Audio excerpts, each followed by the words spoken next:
Yo soy Joaquín Rey y esto es La Voz del 21. Seguimos en una semana crucial. Siguen llegando las declaraciones de Jorge Barata desde Curitiba, Brasil. Les estamos llevando toda la cobertura de estos hechos, pero también el análisis. Y para eso hemos invitado esta tarde a Carlos Meléndez. Él es analista político y va a acompañarnos para comentar un poco estos sucesos y lo que se viene, las consecuencias. Carlos, buenas tardes. Buenas tardes, ¿qué tal?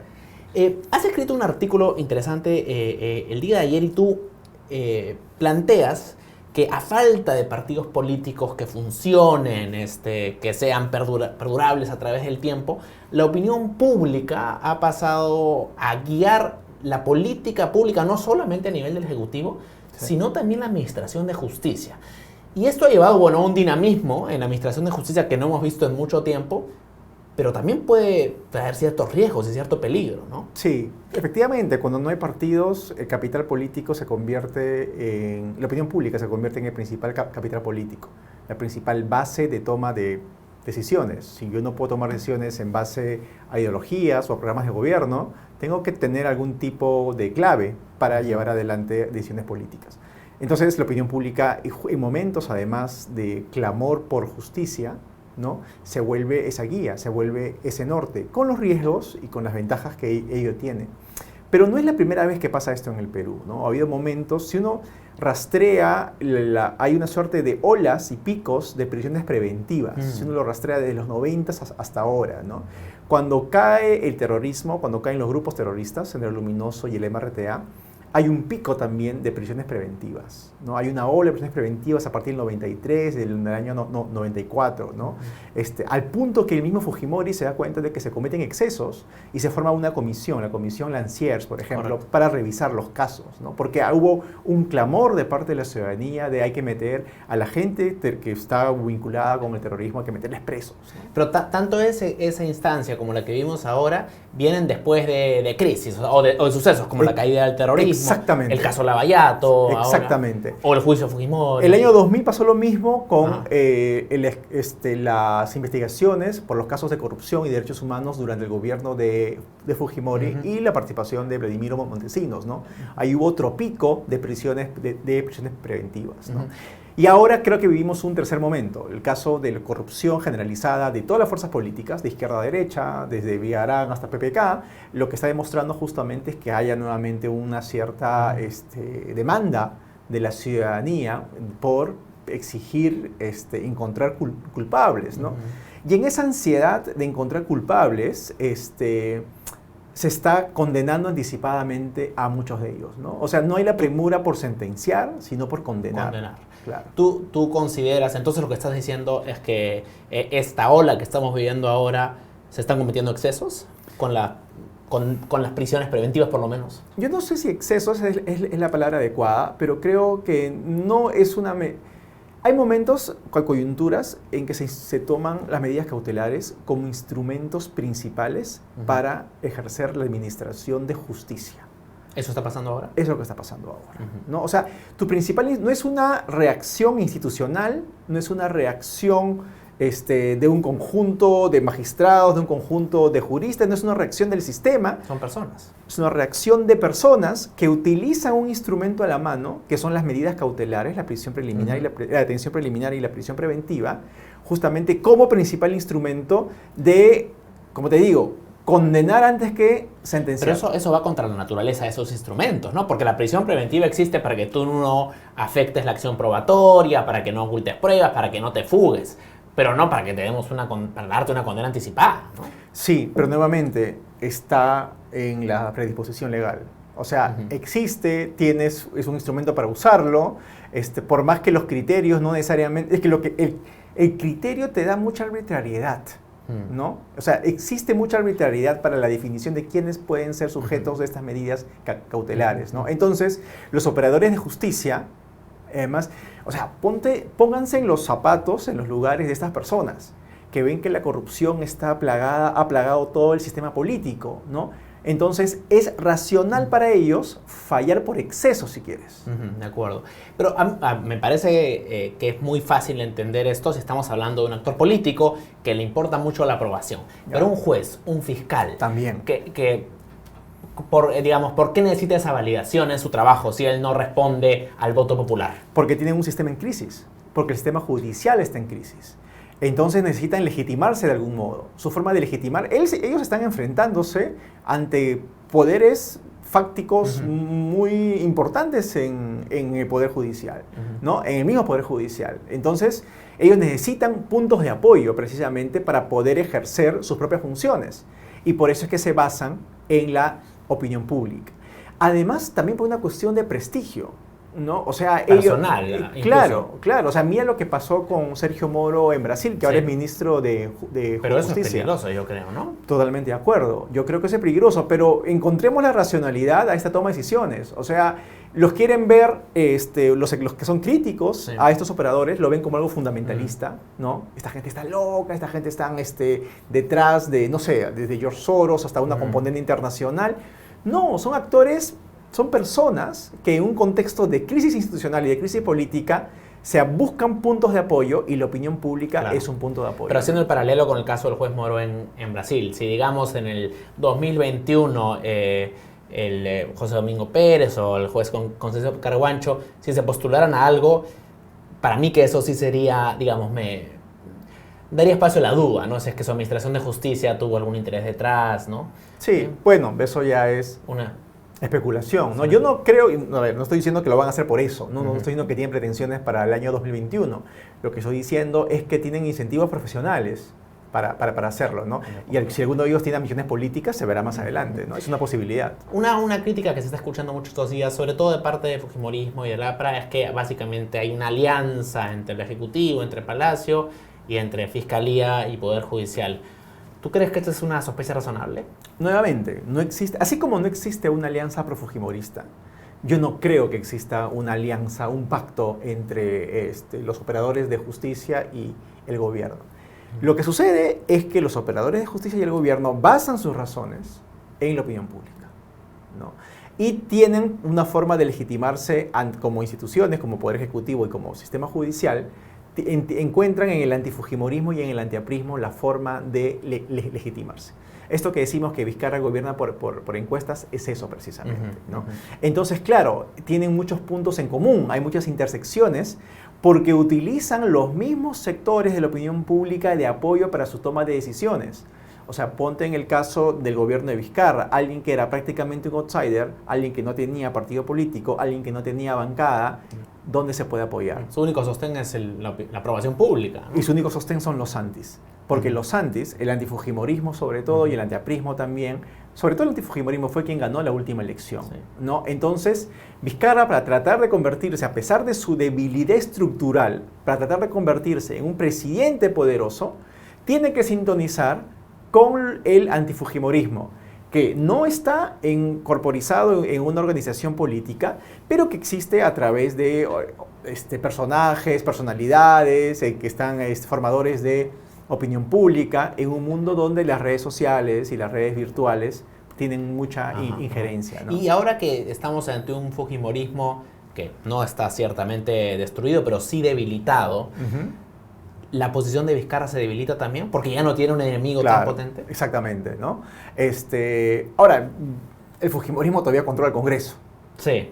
¿No? Entonces yo creo que todavía existe la posibilidad de que Vizcarra, lo que hemos visto, ¿no? Ha usado dos paquetes de reformas para enfrentarse con el legislativo, ¿no? La reforma judicial y la reforma política, sobre todo la reforma judicial, son dos paquetes de reformas que lo utiliza el presidente para sintonizar con ese antifujimorismo precisamente, ¿no? ¿Qué crees que va a pasar luego de todo el proceso Lavallato? Esta semana, bueno, parece que está confirmando lo que ya más o menos sabíamos, sospechábamos, ¿no?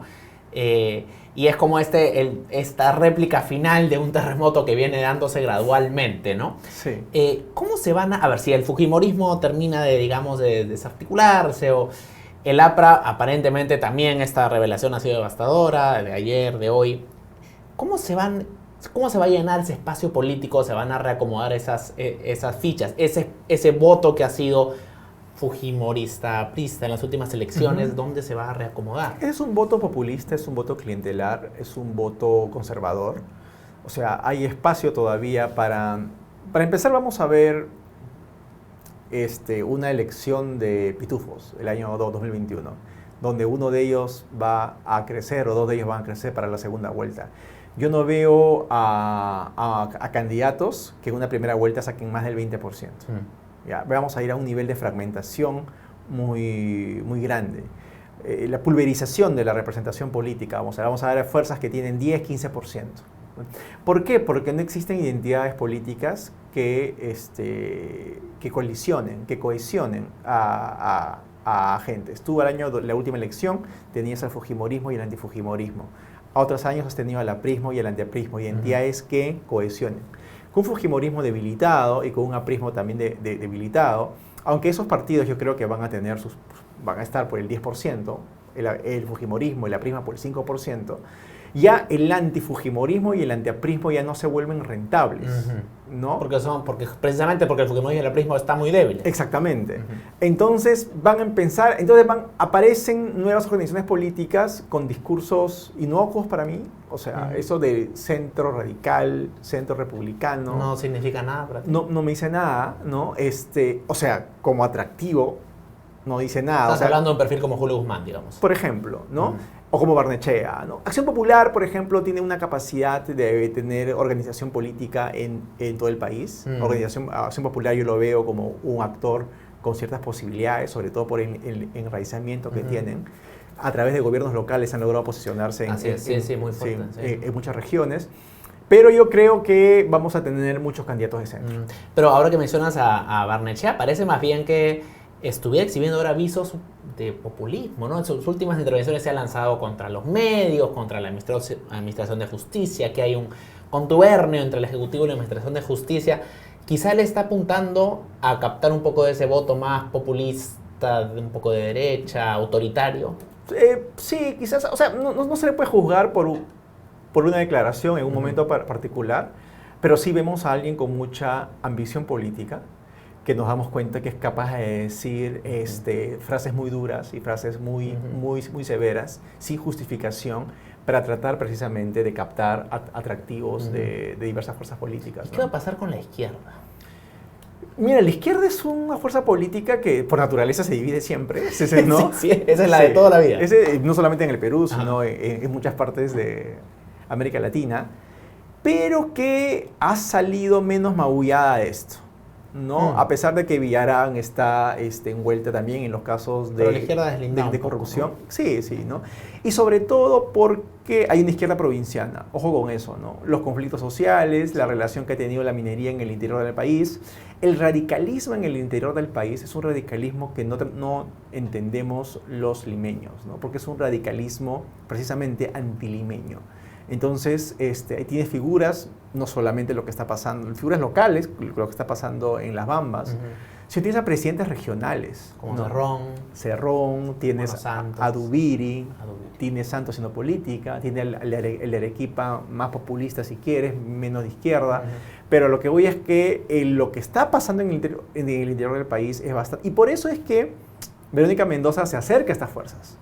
Porque Verónica Mendoza sabe de que no puede tener un discurso de izquierda barranquina. Claro. Entonces tiene que tener una suerte de discurso de izquierda ultra, de izquierda que se enfrente al establishment limeño. Y ojo que se está creando las condiciones para nuevamente un discurso de asamblea constituyente, ¿no? O sea, cuando hemos tenido una reforma judicial, cuando hemos tenido una reforma política, cuando hemos tenido un referéndum, me refiero a discusión en la opinión pública, lo que está generando en la gente es poco a poco, oye, pero ¿por qué tanta reforma? ¿Por qué ya no cambiamos todo de una vez? ¿No? Entonces yo creo que ese contexto de suma de reformas crean en un sector de la ciudadanía expectativas para una tabula rasa general. Entonces, el discurso que siempre ha tenido la izquierda de Asamblea Constituyente para librarse de la Constitución del 93, esta famosa Constitución, entre comillas, neoliberal, se crean las condiciones. O sea, el 2021 yo creo que es un elemento en el que la izquierda va a posicionar muy bien esto del asambleísmo constituyente, ¿no? Bueno, se habla hace ya algunas elecciones de un cambio en el modelo, ¿no? Que claro, nunca llega a estar claro cuál es ese modelo, qué es lo que se cambiaría, ¿no? Pero ¿tú crees que las condiciones estarían dadas para un cambio más a nivel como económico. No, a ver, yo personalmente no estoy de acuerdo, ni creo que están las condiciones dadas, pero lo que sí tengo cierta intuición es que la izquierda va a utilizar esto, ¿no? Ese es el discurso que se viene para el año 2021. ¿Por qué? Porque sin querer, los actores políticos hemos estado jugando a eso, o sea, han estado jugando a eso. Cuando hablas de reforma judicial, cuando hablas de reforma política, estás generando la idea en la gente de que, oye, hay que cambiar mucho, ¿no? Entonces, vas generando justamente la sensación, la percepción y el ímpetu para dar un paso más grande, que es una asamblea constituyente. Y así como hay, digamos, en la izquierda ciertos actores que podrían ser calificados como radicales, ¿tú ves que hay una posibilidad al otro lado del espectro de que surja una suerte de Bolsonaro peruano, que probablemente podría surgir de las organizaciones como Con mis hijos no te metas o algo similar? Lo que sucede es, a ver, hemos visto una ola de votos hacia la derecha, ¿no? En América Latina, ¿no? Mi intuición es que comienza con Keiko Fujimori. Aunque no gana la elección, ella controla el Congreso con una alta votación, ¿no? Y yo creo que sí existe espacio para el crecimiento de opciones políticas que utilicen ideologías conservadoras para ganar terreno, ¿no? Yo creo que sí existe el espacio. Ahora, no veo por ahora a alguien agrupando todos los elementos conservadores para un discurso integral, que sí hizo Bolsonaro, ¿no? O sea, Bolsonaro es mano dura, es militar, es religión, es anti-gay, o sea, Bolsonaro sí suma todas las capas, si quieres. Hay unos, ¿no?, que tienen algunos elementos, pero nadie los aglutina. Exactamente. Y si apareciese alguien que aglutine todas estos reflejos conservadores, yo creo que sí estaríamos hablando de una amenaza. Por ahora, también eso está fragmentado. Porque la sociedad peruana es una sociedad bastante fragmentada siempre. Una sociedad donde no existe confianza interpersonal, donde no existe capital social, donde no existen organizaciones, donde la informalidad manda, donde la conflictividad manda. Entonces es muy difícil construir proyectos políticos en este país. Luego de este proceso del Lavallato que va a continuar, ¿tú crees que esto de alguna manera nos insule, nos proteja de la corrupción en el futuro, o esa es una utopía difícil? No, para nada. No, porque esta reacción ante los casos de Lavallato, yo creo que efectivamente hay que seguir en el sistema anticorrupción. O sea, esta lucha que se está haciendo contra la gran corrupción del establishment, hay que mantenerla, pero hay que institucionalizarla, ¿ya? Porque no es una reacción institucional, es una reacción muy personalista. ¿No? Depende de algunas personas, de algunas particularidades, de algunas personalidades, perdón. Lo que hay que hacer es institucionalizar la lucha anticorrupción. Y paradójicamente, reflexionar y actuar en base a la prisión preventiva y a las medidas cautelares no debe significar un retroceso en la lucha anticorrupción, sino debe significar un fortalecimiento a la lucha anticorrupción. ¿Para qué? Para que no hayan reparos, para que no hayan críticas, para que no haya gente que critique ese instrumento que se ha aplicado de una manera bastante arbitraria. Yo creo que el sistema anticorrupción hay que fortalecerlo, y precisamente para fortalecerlo es que hay que perfeccionar las medidas cautelares, porque de eso se trata la institucionalización de un sistema anticorrupción. Entonces, el problema es que los sectores que están defendiendo el sistema anticorrupción también pecan de antiinstitucionalistas. Al momento de decirlo, déjenlo como está, que siga así, que siga dependiendo de dos héroes, de dos fiscales rockstars, como publican en algunos periódicos, ¿te das cuenta? No, eso tiene que ser una respuesta institucional. Porque así como están estos dos fiscales, también hay alguien como Chávarri, ¿no? Exactamente. Puede llegar alguien que... Entonces, si depende mucho de quien esté en el puesto, no es una respuesta institucional a la corrupción. Todos en el Perú queremos luchar contra la corrupción. Todas las personas de buenas intenciones queremos. Pero no, y algunas críticas que se hace a esta reacción no son críticas destructivas, no hay que pensarla así. Hay que pensarla como una manera precisamente para fortalecerlas, para que las críticas de mala onda, para que las críticas de los corruptos, que hay críticas de ahí, no tengan más asidero. Finalmente, el APRA. Evidentemente, bueno, lo que ha pasado la semana pasada ha marcado muy fuerte el partido, ¿no? El suicidio de Alan García, y creo que también lo que está pasando esta semana, ¿no? Ya hoy día, sí. Barata ha declarado que que Alba Castro se presentó como intermediario de Alan García, ¿no? Sí. Entonces, en un partido que tiene casi 100 años de existencia, ¿podríamos decir que está en el peor punto de su historia? Sí está en el peor punto de su historia. Yo no, a ver, creo que el peor punto de su historia fue el 2016. Bueno, fue terrible, sí. ¿Por qué? 5%. ¿Por qué? Porque cuando sacó 1% con Abel Salinas, era el APRA sin Alan García. Y el APRA después del caos de su primer gobierno. Claro, entonces este es el APRA con Alan García que saca el 5%. Yo creo que esta tragedia que ha pasado el APRA va a ayudar, va a tener un efecto positivo en el corto plazo, pero no necesariamente positivo en el largo plazo. Yo creo que en el corto plazo va a cohesionar al APRA, ha generado mística, ha generado activismo, está generando que los apristas se vuelvan a reunir, que se vuelvan a juntar. Tienen una cohesión que pueden mantenerla hasta el año 2021. Aunque no necesariamente tengan un líder, tengan un heredero. El APRA tampoco lo tuvo el año 80 cuando muere, el 79, 80 cuando muere Víctor Raúl, tampoco tuvo un heredero, o sea, ¿no? Pero puede ser un actor político importante, clave. O sea, por más que el APRA esté en su peor momento, desde que se fundó el APRA hasta hoy día, todos los días en la prensa peruana hay por lo menos una noticia sobre el APRA.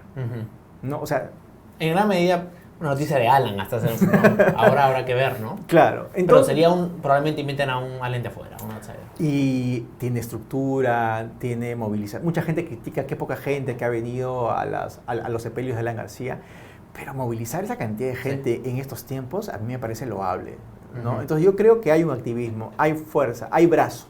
No sé si hay cerebros, pero que hay músculo, hay músculo. Ahora, el problema para mí, para el APRA, viene el año 2021 en adelante.